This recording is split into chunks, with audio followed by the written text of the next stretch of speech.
Hello dear students, मेरा नाम है इंद्रजीत सिंह और हम मिल रहे हैं हमारे अपने चैनल साउथ सिटी पीसीएमबी पर।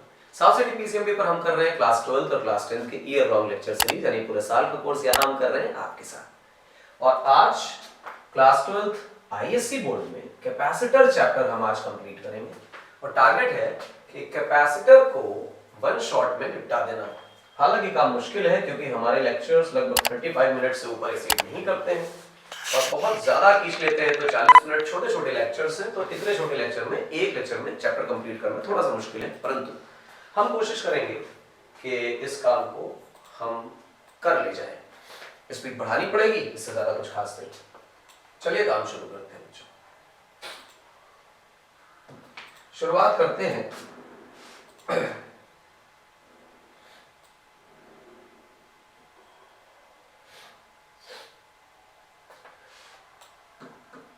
कैपेसिटर नाम के चैप्टर से कि ये क्या चीज होता है। बेसिकली दो तरह के इलेक्ट्रिकल डिवाइसेस हैं। एक वो डिवाइस है जो एनर्जी को कंज्यूम करता है और दूसरी तरह की एनर्जी में या वर्क में कन्वर्ट करता है। जैसे बल्ब लाइट एनर्जी में कन्वर्ट करेगा, हीट एनर्जी में कन्वर्ट करेगा, इलेक्ट्रिकल एनर्जी को, फैन मैकेनिकल एनर्जी में कन्वर्ट करेगा। कुछ वेस्ट है हीट का, मेजर पोर्शन जो है मैकेनिकल वर्क में कन्वर्ट होगा। कुछ ऐसे डिवाइसेस हैं जो एनर्जी स्टोर करते हैं, जैसे बैटरी एनर्जी स्टोर करके रखती है और फिर वो जरूरत पड़ने पर उस केमिकल एनर्जी को इलेक्ट्रिकल एनर्जी में कन्वर्ट करती है। तो कैपेसिटर किस कैटेगरी का डिवाइस है? कैपेसिटर एक स्टोरेज डिवाइस है। ध्यान से सुनना, कौन सा डिवाइस है? स्टोरेज डिवाइस है। सबसे इंपॉर्टेंट बात है स्टोरेज डिवाइस। अब स्टोरेज डिवाइस में क्या स्टोर करता है वो इंपॉर्टेंट बात है। ये स्टोर करता है इलेक्ट्रिकल एनर्जी को।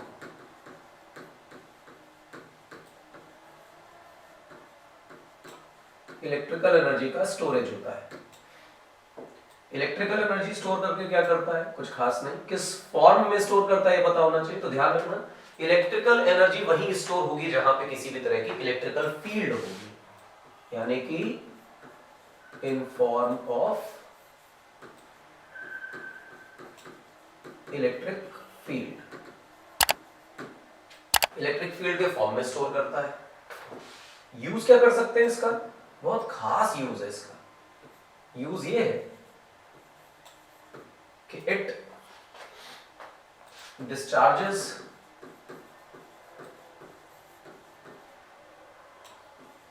all the energy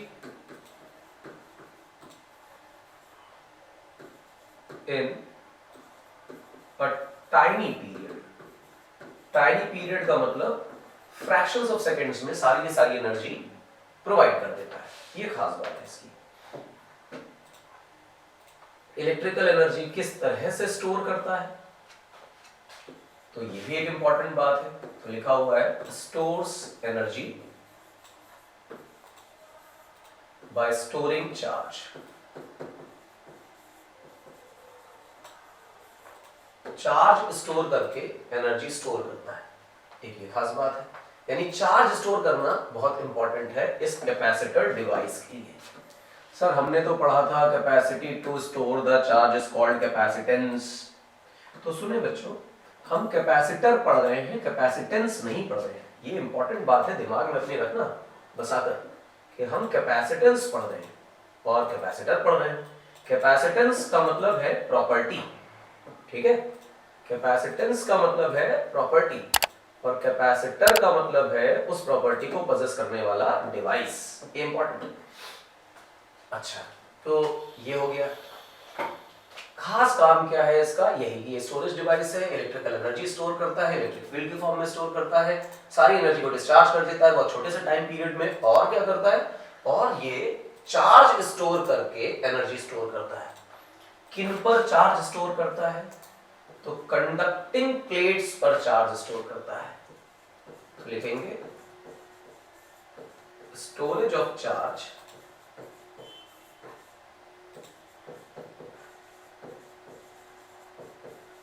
eight conducting plates.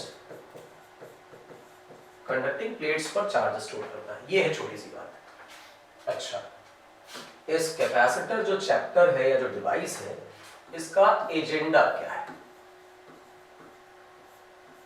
Agenda समझने के लिए आपको समझना पड़ेगा कि स्टोरेज डिवाइस किस तरह काम करते हैं। भाई इलेक्ट्रिक फील्ड अगर तुमने स्टोर कर रखी है और एक पॉजिटिव चार्ज को देखो तो पॉजिटिव चार्ज से लेकर के इंफिनिटी तक इलेक्ट्रिक फील्ड होगी। अगर चार्ज से इंफिनिटी तक इलेक्ट्रिक फील्ड है तो इसका मतलब ये है कि इलेक्ट्रिकल एनर्जी चार्ज की लोकेशन से लेकर इंफिनिटी तक पूरे में फैली हुई है। इतने बड़े जोन में अगर एनर्जी स्कैटर्ड हो तो इतने बड़े जोन में स्कैटर्ड एनर्जी को एक साथ इस्तेमाल कर पाना बहुत मुश्किल है, क्योंकि ये जो फैक्टर तुम देख रहे हो बेटा यहाँ पर कि सारी की सारी एनर्जी को डिस्चार्ज कर देता है लोड को in a very short duration of time, ये हिस्सा जो है बेटे ये problematic.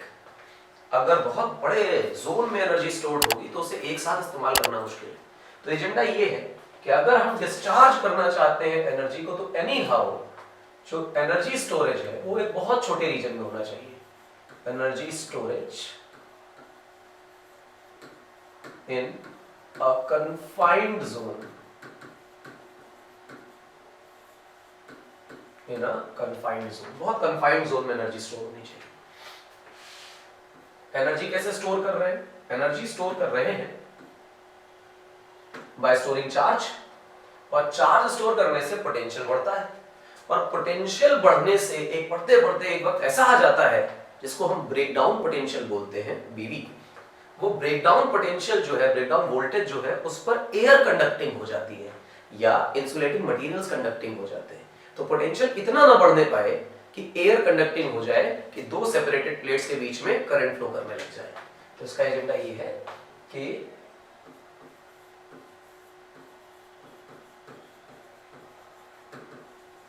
by increasing charge voltage must not increase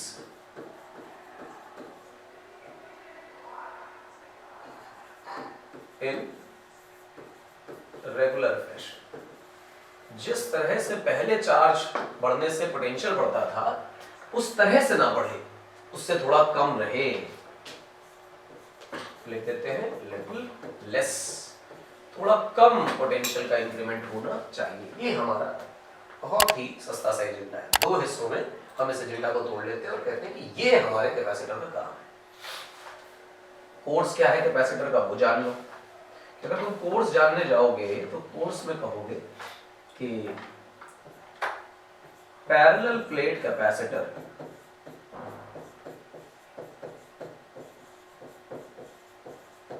ये हमारे कोर्स का छोटा सा हिस्सा है और यही हमें पढ़ना है, पैरेलल प्लेट कैपेसिटर। जैसा कि सब जानते हैं कि पैरेलल प्लेट कैपेसिटर क्या होता है, there are two large sheets, मैं छोटी बना रहा हूं, नहीं तो मानना बड़ा है, separated by some distance d, और ये बहुत छोटा है, d मैंने बड़ा बनाया, बहुत छोटा है, मिलीमीटर्स का है।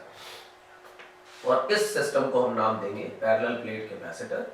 यहाँ पर कहीं हम पॉजिटिव चार्ज स्टोर कर देंगे और यहाँ पर कहीं हम नेगेटिव चार्ज स्टोर कर देंगे, जिसके कारण से एक इलेक्ट्रिक फील्ड सेटअप हो जाएगी प्लस से माइनस की तरफ, और ये electric field sigma upon epsilon not भी प्रोवाइडेड, यहाँ पर प्लस सिग्मा और यहाँ पर माइनस सिग्मा बराबर बराबर रखा गया है। ठीक, ये पूरे चैप्टर का एजेंडा है, ये एक आउटलुक है चैप्टर का, इसे ही हमें समझना है। शुरुआत करते हैं। कहानी है पैरेलल प्लेट कैपेसिटर की, तो शुरुआत करो भाई पैरेलल प्लेट कैपेसिटर।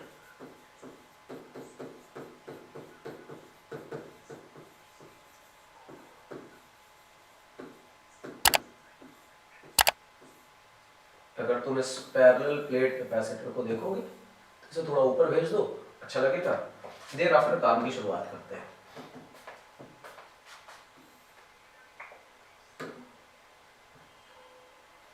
ध्यान से देखना, दो प्लेटें लगा दी, दोनों थोड़ी लार्ज साइज की। ठीक, ये इतनी बड़ी है कि इन्हें इनफाइनाइट शीट की तरह ट्रीट करेंगे। एक में अंदर पॉजिटिव चार्ज भर दिया गया और एक में अंदर नेगेटिव चार्ज भर दिया गया, और एक का जो चार्ज डेंसिटी है वो सिग्मा और एक की minus sigma, provided sigma equal to total charge upon total area, एक पर प्लस और एक पर माइनस। ऐसा कुछ हमने सिस्टम बनाया हुआ है। इनके बीच का जो सेपरेशन है बेटा उसे d बोल दिया गया है, आपको समझ में आ रहा है, d कोई प्रॉब्लम की बात नहीं, और d बहुत छोटा है इसके डायमेंशन से। तो प्लेट्स को इनफाइनाइट शीट की तरह ट्रीट करना है, plates should be treated as infinite sheet।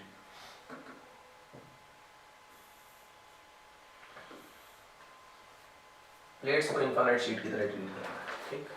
तो लॉजिकली हमारे पास दो तरह की इलेक्ट्रिक फील्ड आएगी, प्लस की away from the charge, minus की टुवर्ड्स द चार्ज, और दोनों एक ही तरफ है तो ऐड होने वाली। तो हम लिखेंगे E due to plus sigma, वो होगी sigma upon 2 epsilon naught, infinite sheet की बात।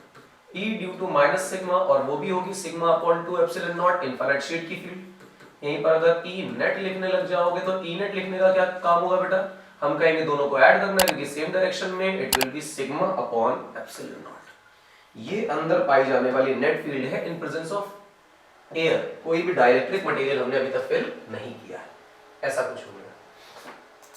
अब जरा सा कैपेसिटेंस की डेफिनेशन पर आ जाते हैं। कैपेसिटेंस की डेफिनेशन क्या है, यानी ये प्रॉपर्टी, तो C की वैल्यू होती है Q अपॉन V, यानी कि कूलम अपॉन वोल्ट, यानी कि फैराड। तो ये छोटा सा याद रखना है, आप सबको याद है पहले से, क्योंकि हम दोबारा में पढ़ रहे हैं, तो लॉजिकली इसको बहुत डिटेल में बोलने की जरूरत नहीं है। कैपेसिटेंस का मतलब होता है चार्ज पर यूनिट वोल्टेज, कितना चार्ज देने पर कितना वोल्टेज बढ़ गया, अगर इसका रेशियो निकाल लिया जाए तो ये कैपेसिटेंस कहलाता है। और खास बात कैपेसिटेंस की बेटा होती है, कैपेसिटेंस जो है ये इंडिपेंडेंट होता है Q एंड V से, वोल्टेज और चार्ज से इंडिपेंडेंट है। ऑल्दो फार्मूला में चार्ज और वोल्टेज दोनों आ रहा है, पर ये रेशियो फिक्स रहता है, उसे कैपेसिटेंस बोलते हैं। सिस्टम का फंक्शन है जैसे कि रेजिस्टेंस हुआ करता था, ये चीज। अब अगर मैं इस पैरेलल प्लेट कैपेसिटर के वोल्टेज की बातें करूं तो वोल्टेज का फॉर्मूला होता है नेट इलेक्ट्रिक फील्ड और उनके बीच का दूरी। दो पॉइंट तुमने लिए हैं, मैंने दोनों प्लेट्स ली हैं, उनके बीच की दूरी। इलेक्ट्रिक फील्ड का फॉर्मूला तो हम जान चुके हैं, net electric field sigma upon epsilon not है, डी का मल्टीप्लाई करो तो ये क्या बन गया, नेट वोल्टेज। अब अगर मैं टोटल चार्ज की चर्चा करूं तो total charge by definition sigma into A लिखा जाएगा। तो ये दो फॉर्मूला अगर आप जानते हैं तो मेरी समझ में आप तुरंत ही इस पूरे फंक्शन की, इस पूरे सिस्टम की कैपेसिटेंस लिख सकते हैं। कैपेसिटेंस का फॉर्मूला Q अपॉन V है, इसको लिखने जाओगे तो लिखोगे sigma into A upon sigma upon epsilon not into D. Sigma से सिग्मा कैंसिल हो जाएगा, तो कैंसिल होने के बाद आएगा एप्सिलॉन नॉट ए अपॉन डी। ये बन जाएगा बेटा आपकी कैपेसिटेंस। ये बेसिक कैपेसिटेंस का फॉर्मूला बन गया, sigma epsilon naught A by D capacitance का फॉर्मूला पैरेलल प्लेट कैपेसिटर के लिए, epsilon naught A by D. अगर ये याद है तो सब बढ़िया, ये याद नहीं तो गड़बड़ की बात है। चलिए इतना याद हो गया, ठीक है, अच्छी बात है। अगर ये सब कुछ याद है कैपेसिटर की प्लेट के लिए, तो फिर कुछ बातें और आगे करनी चाहिए। चलो हम लोग कुछ चीजें सोचें कि कैपेसिटेंस का फॉर्मूला क्या है। Epsilon naught A by D, बोलो जरा कि क्या ये इलेक्ट्रिक फील्ड पे डिपेंड कर रहा है, नहीं। क्या ये वोल्टेज पे डिपेंड कर रहा है, नहीं। क्या ये चार्ज पे डिपेंड कर रहा है, नहीं। एप्सिलॉन नॉट फंक्शन है मटेरियल का, ए एरिया, डी बीच का सेपरेशन, ये सब कुछ फिक्स्ड है, इसलिए इसमें कोई फर्क नहीं पड़ता। इंडिपेंडेंट हो गया कि नहीं हो गया, हो गया। अब आपको समझ में आता है कि एरिया को बढ़ाने से कैपेसिटेंस बढ़ेगी, डी को बढ़ाने से कैपेसिटेंस घटेगी। और एप्सिलॉन नॉट का फंक्शन मैं छोड़ रहा हूं क्योंकि अगर डाइलेक्ट्रिक डालेंगे, मटेरियल यहां इनपुट करेंगे तो कुछ और हो जाएगा। चलो देखते हैं, खेलो। और अब कैपेसिटेंस की चर्चा करो। कैपेसिटर के अंदर क्या था, एनर्जी स्टोर थी, और जब कैपेसिटर के अंदर एनर्जी स्टोर थी तो वो कहां से आई थी, उसकी भी चर्चा होनी चाहिए। तो कैपेसिटर के अंदर की एनर्जी स्टोर निकालने के लिए एक छोटा सा डेरिवेशन है, एनर्जी इन कैपेसिटर। तो मान लीजिए कि यहाँ पर कुछ पॉजिटिव चार्ज स्टोर हो गया था, यहाँ पर कुछ नेगेटिव चार्ज स्टोर हो गया था। ये पॉजिटिव और नेगेटिव चार्ज होने के बाद यहाँ पर कुछ प्लस क्यू चार्ज और यहाँ पर कुछ माइनस क्यू चार्ज आ गया था। अभी ये इंटरमीडिएट है, ध्यान रखना, अभी पूरा काम नहीं हुआ है। और फिर धीमे धीमे हम लोग कुछ ना कुछ पॉजिटिव चार्ज तोड़ कर नेगेटिव प्लेट से पॉजिटिव प्लेट तक ले जा रहे थे। ये जो पॉजिटिव चार्ज तोड़कर ले जा रहे हैं उसकी वजह से dq पॉजिटिव चार्ज इस वाली प्लेट पे बढ़ता जा रहा है और dq नेगेटिव चार्ज इस प्लेट पर बढ़ता जा रहा है, यानी पॉजिटिव कम होता जा रहा है। ऐसे समय पे इनके बीच का सेपरेशन मान लो कि d है। और अगर तुम E नेट की चर्चा करोगे तो जानते हो कि सिग्मा अपॉन एप्सिलॉन नॉट होता है, सिग्मा की वैल्यू q अपॉन a है, ये नेट फील्ड होगी। अगर तुम पोटेंशियल डिफरेंस नापने जाओगे तो लिखोगे E नेट इनटू d, तो लॉजिकली E नेट की जगह लिखोगे Q upon A epsilon not into D। अब अगर तुम छोटा सा वर्क डन लिखने जाओगे जो इस चार्ज के लिए तुमने किया है, तो उसे लिखोगे पोटेंशियल डिफरेंस इनटू जितना चार्ज तुमने ट्रांसफर कराया है। और फिर अगर तुम टोटल वर्क लिखने जाओगे कि कितना वर्क तुमने इस चार्ज को मूव कराने में किया, तो टोटल पोटेंशियल, टोटल चार्ज जो तुमने ट्रांसफर किया और उसका इंटीग्रेशन, ये काम कर दोगे। इस इंटीग्रेशन के बाद मेरी समझ में जो टोटल वर्क हो रहा होगा वो टोटल वर्क ही इंटरनल एनर्जी या कैपेसिटर की एनर्जी में स्टोर हो गया होगा। कैपेसिटर की एनर्जी की बातें करनी हो तो इंटीग्रेशन लगाना चाहिए, वोल्टेज की जगह लिखना चाहिए Q upon A epsilon not into D और बाद में चार्ज dQ। मेरी समझ में D upon A epsilon not constant है, बाहर आ जाएगा, Q dQ लिखना चाहिए। 0 से लेके Q तक इंटीग्रेट कर दे तो मेरे हिसाब से आंसर आ रहा है D upon A epsilon not, Q की पावर 1 है तो ये बन जाएगा Q स्क्वायर बाई 2 और लिमिट 0 से लेके Q तक। तो आपके कैपेसिटर के अंदर जो स्टोर्ड एनर्जी है उसका सिंपल सा फॉर्मूला जो है वो बनकर आ रहा है D upon A epsilon not, और फिर अपर लिमिट ही लगेगी, लोअर तो 0 है, खत्म हो जाएगी। अगर आपको कैपेसिटेंस याद है कि वो होती है sir epsilon naught A by D, तो यहाँ तो सर ऊपर और पैर नीचे के बजाय पैर ऊपर सर नीचे उल्टा लिखा हुआ है, तो ये 1 अपॉन C करके लिखा है Q square by 2C। Energy का फॉर्मूला आ गया। एनर्जी के इस फॉर्मूले के बाद इसी को आप बदल दीजिए, इसको आप क्या लिख देंगे, इसको लिखेंगे हाफ CV स्क्वायर और इसी को लिखेंगे हाफ QV। ठीक है मेरी बात? इतनी चीज अगर आपको याद है तो एनर्जी का केस हो गया। ये कहां से आपने दो फॉर्मूले बना दिए, Q इक्वल टू CV लगाओ, सब्स्टिट्यूट करो, खेलो आराम से। ठीक है, बड़ी इंपॉर्टेंट सी चीज है, को याद रहनी चाहिए। चलो मेरे हिसाब से काम हो गया होगा, बड़ा आसान है। एनर्जी इन कैपेसिटर के क्वेश्चंस पूछे जाते हैं, क्वेश्चन भी पूछे जाते हैं, डेरिवेशन भी पूछी जाती है, आपको याद रहनी चाहिए। अब एनर्जी इन कैपेसिटर के बाद इसमें सीरीज और पैरेलल पूछा जाता है।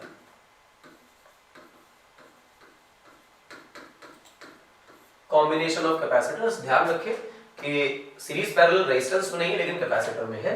तो सबसे पहला पार्ट जो हमें शुरू करना चाहिए वो बेटा करना चाहिए सीरीज का। ठीक है ना, किसका करना चाहिए बेटा, सीरीज का काम शुरू करना चाहिए। सीरीज का काम शुरू करने से पहले हम लोगों को कैपेसिटर इस प्रकार से ड्रॉ करने चाहिए। ये कैपेसिटर ड्रॉ करने के बाद आप यहाँ पर कोई बैटरी लगा लीजिए और एंड टू एंड कनेक्शन दिख जाए अगर आपको, तो आप कहिए कि ये C1 ये C2 ये तो सीरीज है। सीरीज की खास बात क्या है कि चार्ज रिमेन सेम, यानी कि जितना एक कैपेसिटर पे चार्ज है उतना ही दूसरे पर है, इक्विवेलेंट पे भी उतना ही चार्ज होगा। अगर मैं वोल्टेज यहाँ पर V लगा देता हूँ तो इसके अक्रॉस V1, इसके अक्रॉस V2, इस पे चार्ज Q माइनस Q, तो इस पे भी चार्ज प्लस Q और माइनस Q सेम रहेगा।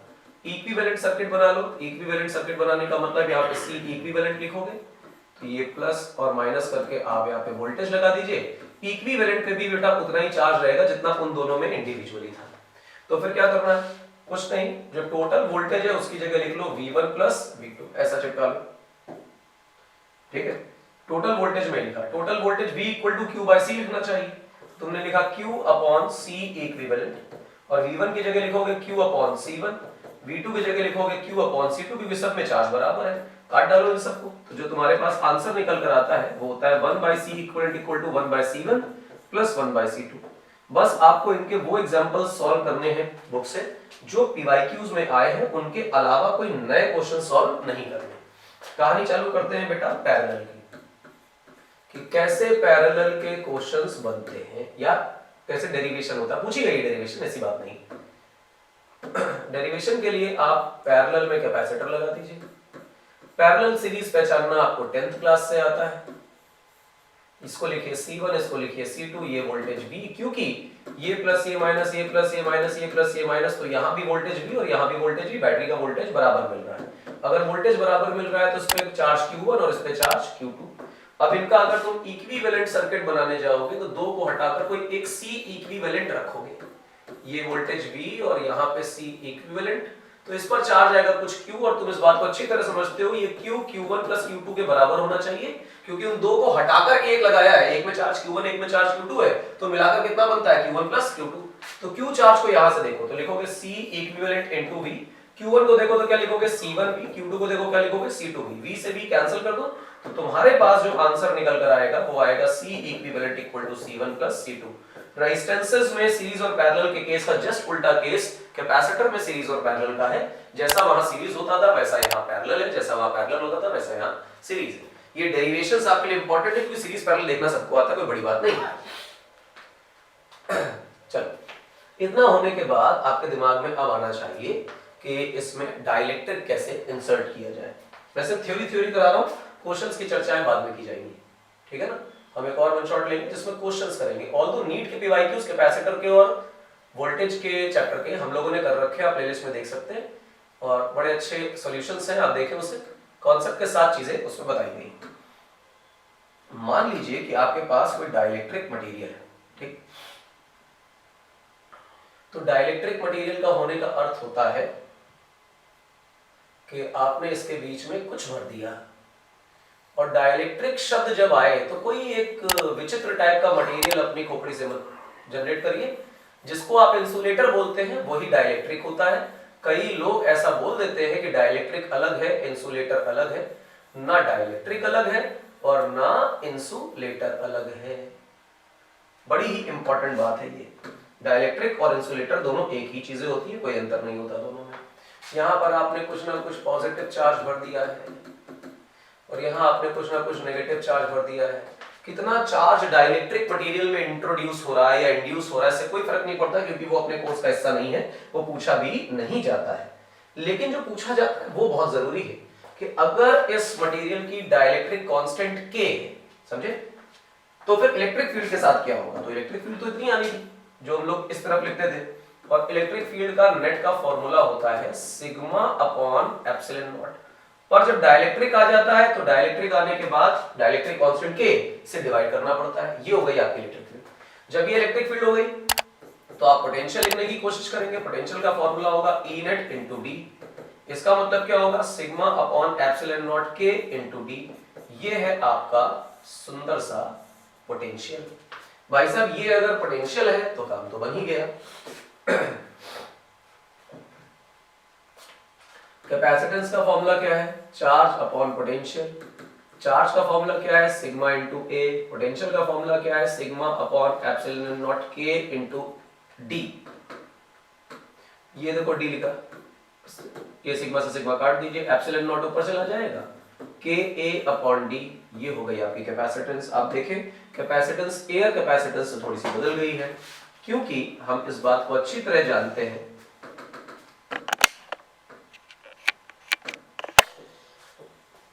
since K is always greater than 1 or when K equal to 1 for air or vacuum, है ना। अगर कोई डाइलेक्ट्रिक डाला उसकी वैल्यू 1 से बड़ी है तो इसका मतलब ये निकल के आया कि किसी भी मीडियम या डाइलेक्ट्रिक में जो कैपेसिटेंस होगी वो एयर वाली कैपेसिटेंस से पक्का ज्यादा ही होगी। यानी डाइलेक्ट्रिक डालने से एक फायदा हो रहा है कि कैपेसिटेंस में इंक्रीमेंट हो रहा है। डाइलेक्ट्रिक डालने से कैपेसिटेंस बढ़ रही। अगर आप C मीडियम के फॉर्मूले को देखें या C डाइलेक्ट्रिक के फॉर्मूले को देखें तो लिखा हुआ है epsilon naught A by D times ये K डाइलेक्ट्रिक कांस्टेंट।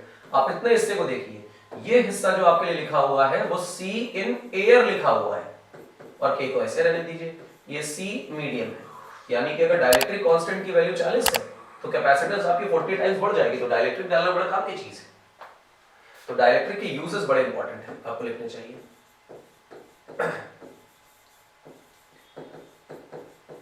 एक ही यूज इसका वर्ल्ड फेमस है और वही बार बार पूछा जा सकता है, लेकिन दो यूजेस आप समझें। सबसे पहली बात, कैपेसिटर की एक प्लेट प्लस है और एक प्लेट माइनस है, यानी दोनों एक दूसरे को अट्रैक्ट करने वाली है। आप हवा में छोड़ देंगे तो लॉजिकली वो आपस में चिपक जाएंगे। इसलिए आपको ऐसा कैपेसिटर बनाना है जिसके बीच में एक ऐसा इंसुलेशन लगा हो कि प्लेट आपस में चिपक ना जाए, कंडक्टिंग ना हो जाए।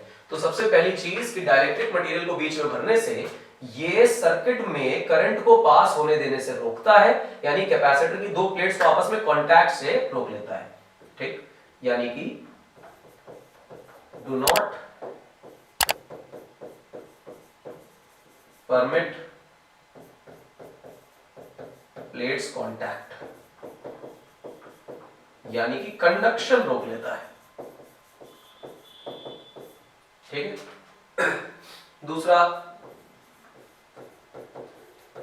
Provide support. भैया प्लेट्स हवा में तो झूलेंगे नहीं, किसी चीज पे चिपकाना पड़ेगा तो इसी में चिपका दो। और तीसरा, increases capacitance.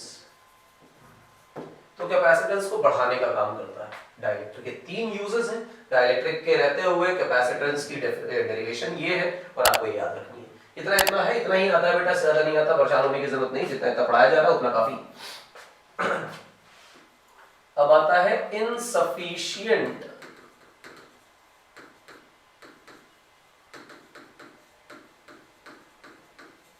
Thickness of dielectric slab. अगर आपके पास कोई ऐसी डाइइलेक्ट्रिक स्लैब है जिसकी सफिशिएंट थिकनेस नहीं है, सफिशिएंट थिकनेस ना होने का मतलब ये है कि उसने पूरे के पूरे इस अपने कैपेसिटर के प्लेट के बीच के एरिया को फिल नहीं किया होगा, तो क्या होगा? तो मान लीजिए कि आपने यहां तक फिल किया होगा,